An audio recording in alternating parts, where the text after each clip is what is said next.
Next concept क्या करेंगे, depreciation. हो सकता है कि आपके अभी स्कूल भी नहीं खुले, 2-4 दिन बाद खुलेंगे, 10 दिन बाद खुलेंगे।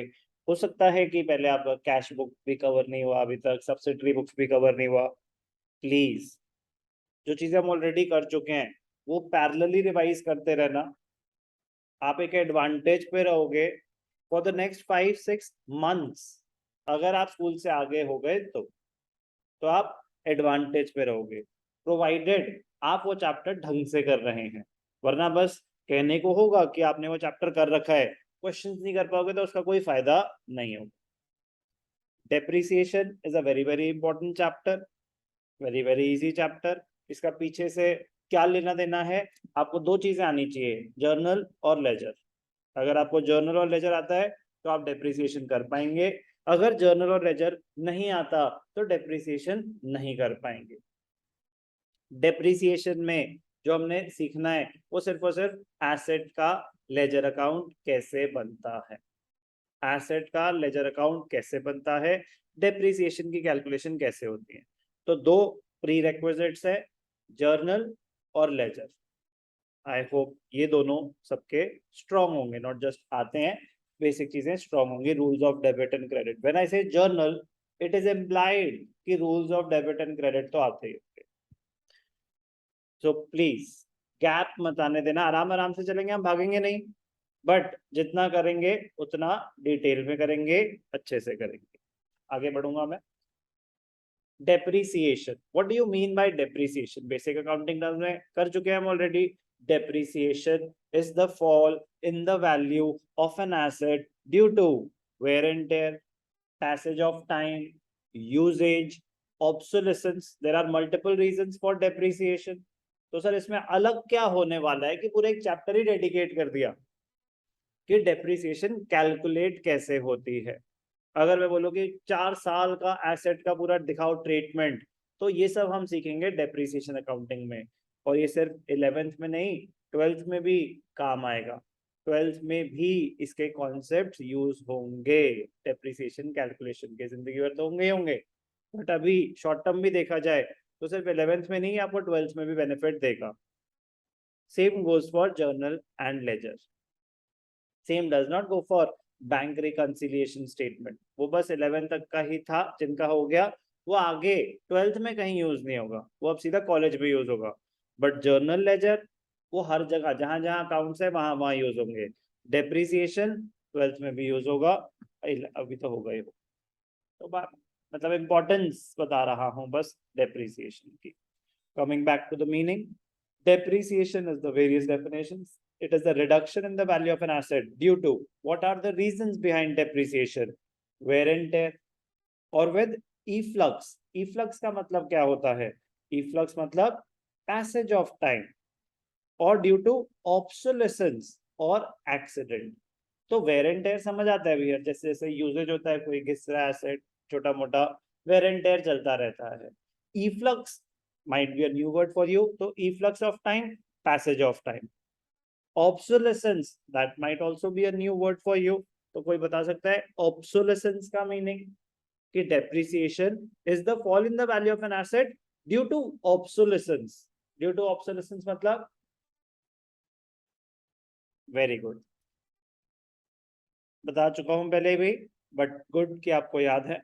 obsolescence मतलब change in technology, change in technology. So fall in the value of an asset due to change in technology. iPhone 14 आया तो 13 के प्राइसेस गिर गए, i7 आया तो i5 के प्राइसेस गिर गए। तो अपग्रेडेशन ऑफ टेक्नोलॉजी की वजह से जो आउटडेटेड टेक्नोलॉजी है वो ऑब्सोलीट हो जाती है। Outdated and obsolete they are synonyms. तो ऑब्सोलीट होने की वजह से चीजों के प्राइसेस गिर जाना, उसको बोलते हैं obsolescence. So depreciation is the permanent and continuing diminution in the value, in the quality, quantity or value of an asset.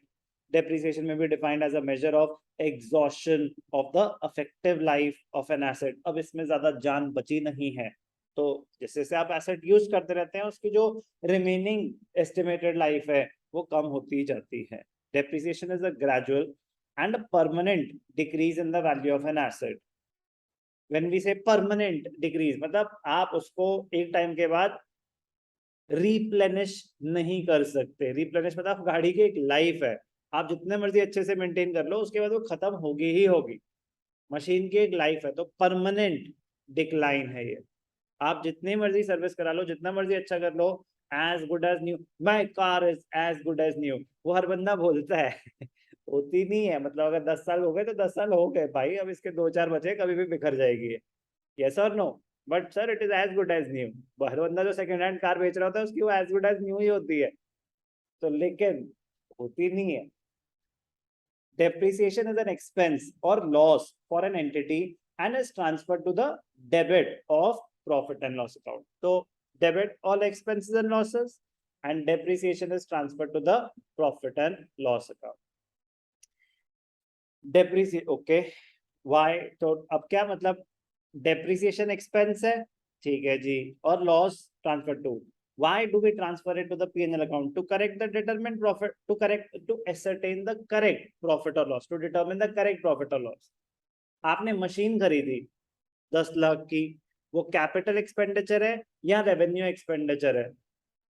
अब वो तो कैपिटल एक्सपेंडिचर है. आपने 10 लाख की मशीन खरीदी, आपने 10 लाख एसेट्स में दिखा दिए, आपने तो उस पीरियड का कोई एक्सपेंस ही नहीं दिखाया. तो क्या करेक्ट प्रॉफिट और लॉस आ रहा होगा? नहीं आ रहा होगा. क्यों? सर एसेट है, बिल्कुल सही ट्रीटमेंट है. बेटा वो ट्रीटमेंट तो सही है, बट आपने वो मशीन यूज भी तो करी होगी उस साल. तो a part of the asset has depreciated during the year. तो जितनी उस साल की डेप्रिसिएशन है, that should be treated as an expense for the current year to ascertain the correct profit और लॉस. तो एक तो ये रीजन है कि डेप्रिसिएशन क्यों दिखाई जाती है एज एन एक्सपेंस. एक to ascertain the correct profit or loss, to show true and fair value of the financial position, to show the true and fair value of the asset. आपने खरीदा 10 लाख की machine, एक साल के बाद भी balance sheet में तो 10 लाख की आएगी. अगर आप डेप्रिशिएट नहीं करोगे तो वो तो हमेशा ही 10 लाख की रहेगी. तो क्या वो करेक्ट वैल्यू है? नहीं. तो 10 लाख की थी, एक साल हो गया, तो 1/10 डेप्रिशिएट हो गई, 1 लाख डेप्रिसिएशन हो गई. एक साल के बाद उसकी वैल्यू सिर्फ 9 लाख रह जाएगी. तो दो रीजन हो गए ना डेप्रिसिएशन के. एक तो ताकि आपका प्रॉफिट भी सही आए उस साल का एक्सपेंस दिखा के, और एसेट्स की वैल्यू भी सही आए, तो फाइनेंशियल पोजीशन भी सही आए. ये सब चीजें अभी आप मतलब ऑब्जेक्टिव्स में रिपीट होंगी, बट पता होना चाहिए. It is important to note that depreciation is charged on all fixed assets except freehold land. Land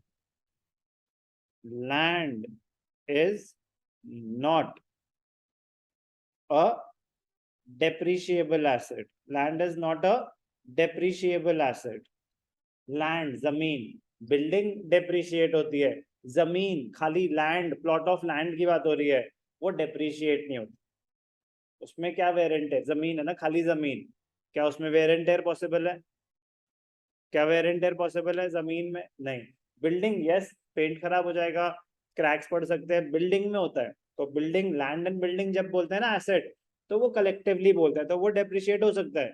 लेकिन अगर प्लॉट ऑफ लैंड है, plot of land, that is not a depreciable asset. Knowledge से एक पता होना चाहिए. It is because of the reason that land has an infinite life. Land की कोई लाइफ थोड़ी ना है. कार की, मशीन की लाइफ होती है, बिल्डिंग की लाइफ होती है, जमीन की कोई लाइफ नहीं होती. It has an infinite life while other fixed assets have a limited life. तो एग्जाम में डेफिनेशन को आएगा, तो ये है डेफिनेशन जो यूज करनी है. Depreciation is the reduction in the value of an asset due to wear and tear, efflux of time, obsolescence और accident. Define depreciation. Important question है, आ सकता है, बट अंडरस्टैंडिंग के लिए आपको ये सारी बातें पता होनी चाहिए. याद सिर्फ फर्स्ट 2 लाइंस करनी. तो मीनिंग ऑफ डेप्रिसिएशन.